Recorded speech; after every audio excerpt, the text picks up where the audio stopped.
Hi, everyone. I'm Joe Legilia, and on this episode of Not Your Average Joe, powered by Mortgage Message, we're talking with Karen Carter from Makery Studios in Plainfield, Illinois. Hi, everyone, and welcome to another episode of Not Your Average Joe, powered by Mortgage Message. My name is Joe Legilia, and today I'm joined with Karen Carter from Makery Studios here in Plainfield, Illinois. Karen, welcome to the show. Thank you. Absolutely. Nice to meet you in person. Oh my gosh, nice to meet you too. I'm so excited because I see your stuff all over Facebook, and we're going to talk about why you got nominated today. But just to kick off the interview, if you can tell our audience kind of who you are, what you do, and really what you're all about. So I own Makery Studios. I'm moving as of starting yesterday. It's going to be a long process. This is breaking news too, right? Yeah. Awesome. Yeah. So I just decided on Thursday, and my landlord came in hysterical yesterday because I'm like, where are my keys? I need my keys. So we started moving yesterday and cleaning and all that stuff. So super fun. But I'm in the Backroads parking lot, and I do all kinds of fun things for kids, moms. I do dad and daughter things sometimes too. Love it. Especially around Mother's Day because that's the right time. Yeah. Moms want something that they don't have to think about. But I do all kinds of things. I do 3D wooden signs. I do. You can come in and paint. You can come in and I do a lot of tie dye. I do a lot of fundraising with tie dye. I do pretty much everything. Yeah. I do a lot. I don't like to be ordinary. Right. So it's always something different. When slime was huge, I did so much slime. Yeah. So much slime. And now it's so much tie-dye. So my hands are constantly, I was going to paint my nails today, but it just didn't happen. But it's constant. It's not dirty. It's tie-dye. Yeah. So it's constant. Well, let's talk about just kind of the origin story for a second. It's amazing this new idea that you've brought to our community, I think, and it's very unique. But I'd love to hear about kind of where this started. Like, where did the idea come from? Where did the push to actually bring it to fruition come from? Kind of touch on that if you can. So I do another thing that I didn't mention is I do a lot of T-shirts. So when the teachers were talking about striking, I decided that I wanted to do something for them because I have a child who has autism. He's 19 now, started college this week. He's amazing. Awesome. But his life wouldn't be what it was if it wasn't for teachers. So I'm very grateful, and I always like to show my gratitude to people. So I decided when the teachers were striking that I would sell T-shirts. So at my kitchen table, I made hundreds and hundreds of T-shirts. And I had done one-offs here and there, when somebody wanted to go to Disney World and say, hey, I need a T-shirt. Like I do T-shirts, but this was a much greater scale than I ever imagined that it would be. And it kind of pushed me forward to thinking of it as a business and not just a hobby. So I took all the money, and it was supposed to go for, if they were actually picketing, that I was going to bring everybody snacks and stuff, but they didn't. So I just brought the school some lunches. It was, rewarding and fun. And then I thought, okay, I can do these things on a bigger scale. I can handle this. And then it evolved to the point, that I was doing other things, and it was either get my glitter out of the house or get divorced.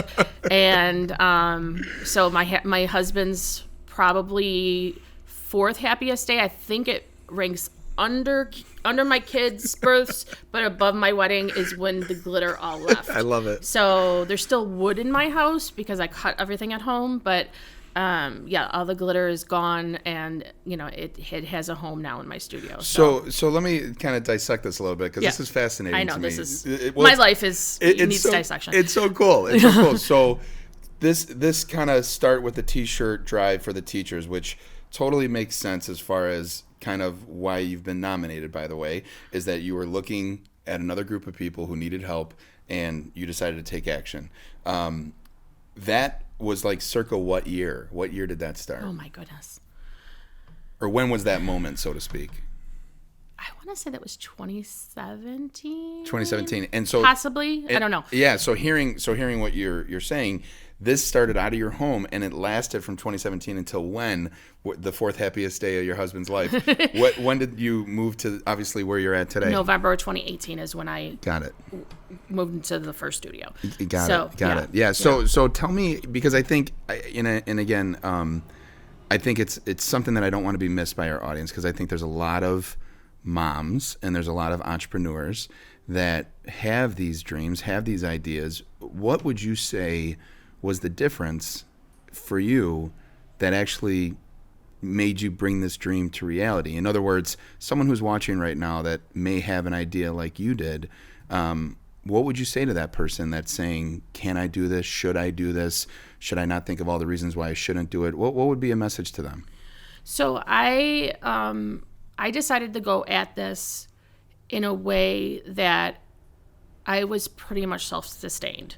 Until COVID, there is a small loan out there now, very small, but until COVID, I never had any loans for my business. I spent about a year and a half just busting my butt. I worked through everything. I just saved every dollar that I could, because I knew that if I couldn't make a go of this, I didn't want to have to impact my family. So I decided that I was going to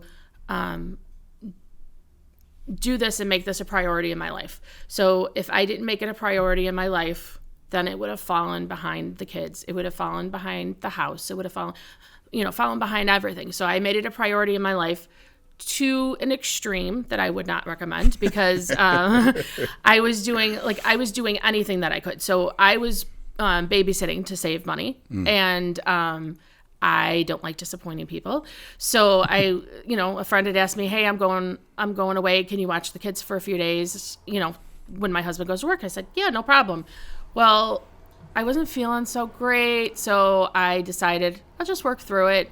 And then finally, 10 days later, I went into the emergency room, and my appendix had burst 10 days before. Oh my gosh! So don't go to that extreme about things. Right. But you have to kind of weigh things out. But if you make it a proper priority, it can happen to anybody, because it's hard work. And I think that's an awesome message, because to your point, your passion, it is shown in everything that you do. I mean, I was sharing with you before we went live here, all the Facebook pictures, all the people who post, all of the memories that are made at your facility. It's clear and obvious the passion that's behind it. And I think to your point, this is one of the points of the show, is to get these ideas to inspire people, and you're doing that whether you know it or not. Thank you. I want to talk about, I think, what is really inspirational in what you do, which is the fundraising efforts that have come through Makery Studios. And what I mean by that is that's a lot of what I've seen out there is the fundraising efforts through Makery Studios. Just kind of touch on the philosophy of how that has been such an impact in the community, but how that has been something that you've driven for your business in general. So I do a lot of fundraisers for schools all the time. Tie-dye is my huge one right now, but I've done countless things that people have needed. And, that's, schools come to me. I always say yes, because that's me.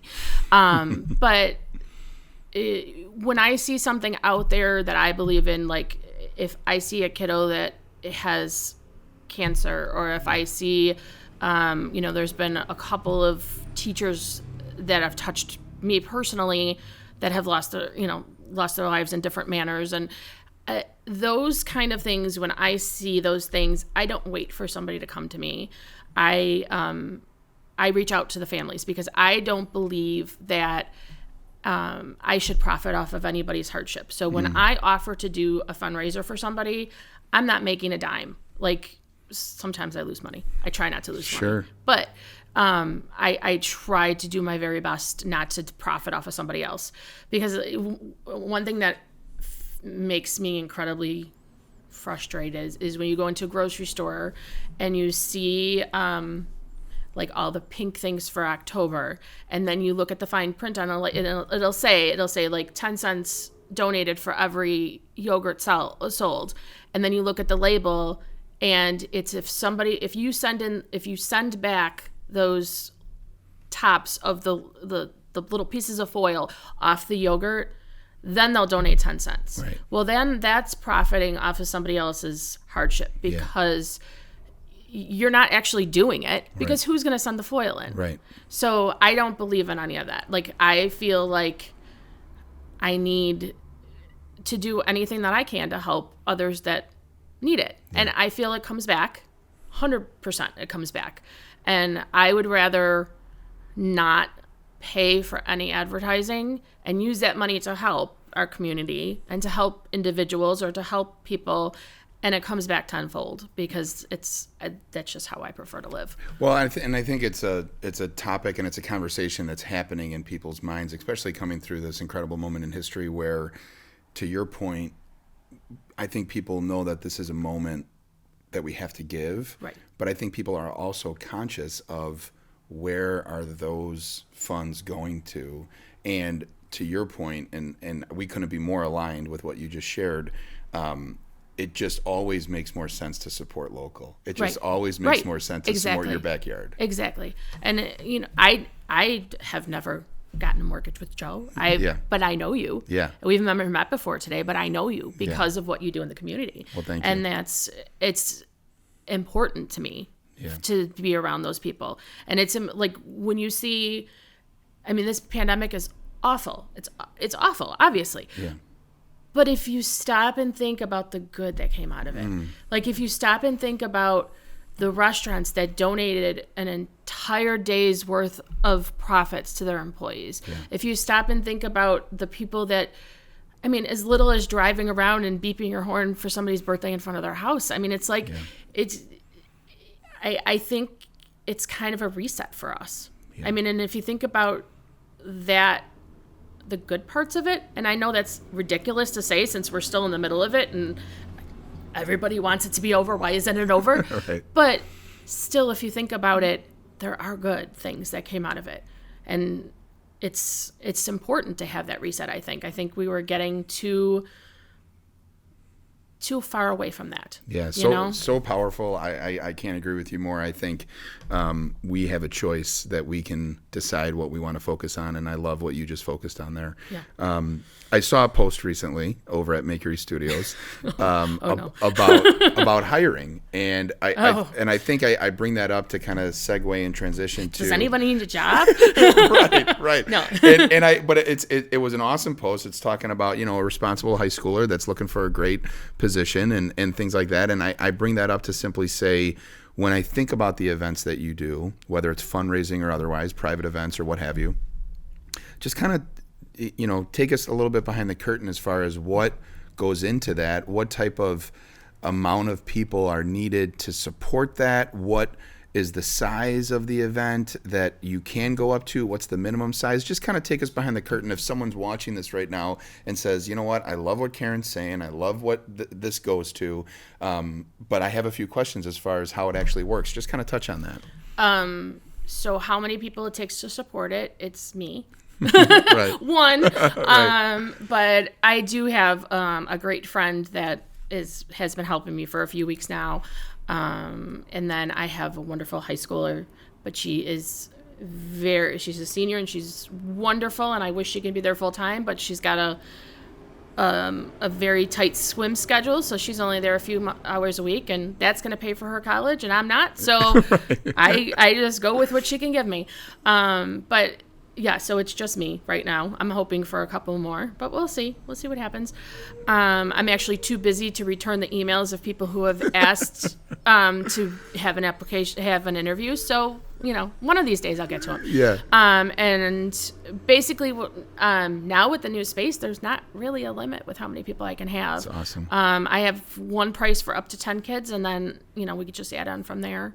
And they do all kinds of things. That's why, like I said before, I'm not ordinary. So if a kiddo tells me that they want to paint, pink dinosaurs with tutus, then we can make that happen. Yeah, so yeah. Tell me about. I heard something about the splatter room. Tell me about the splatter room. So that is a new COVID addition to the studio. It's something I've wanted to do for a long time. So literally I take either blank canvases, or they might have like a little scene on them, like, a kid with an umbrella or a couple with an umbrella or Elsa with her hand out.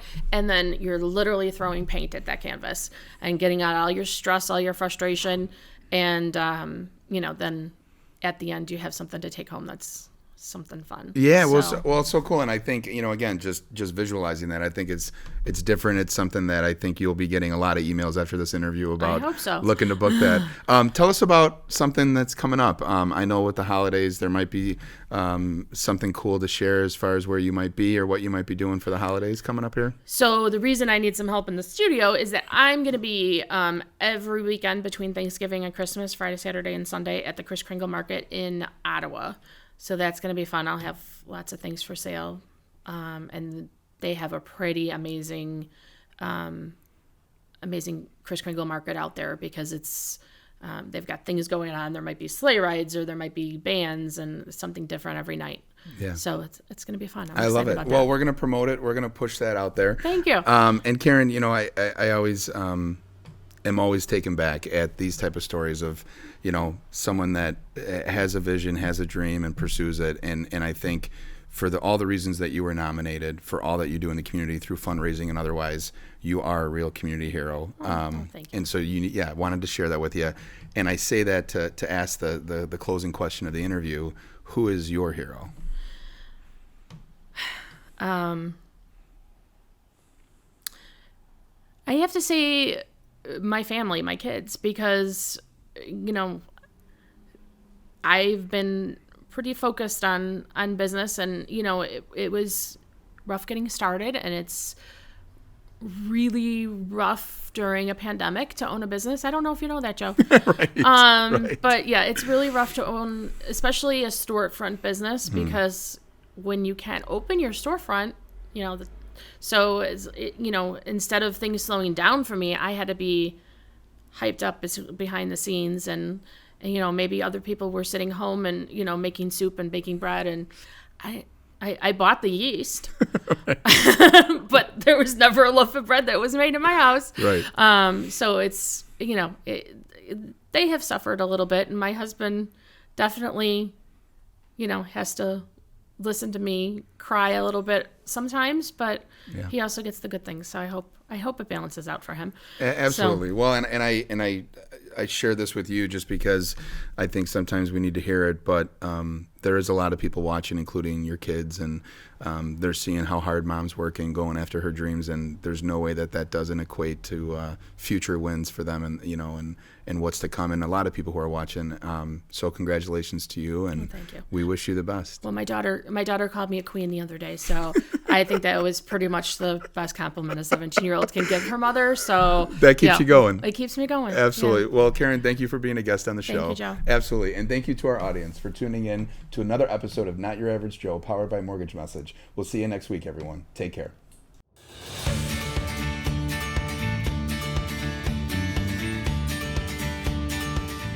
My name is Karen Carter with Makery Studios. I was just a guest on Not Your Average Joe. If you know any community heroes, we'd love to hear their story.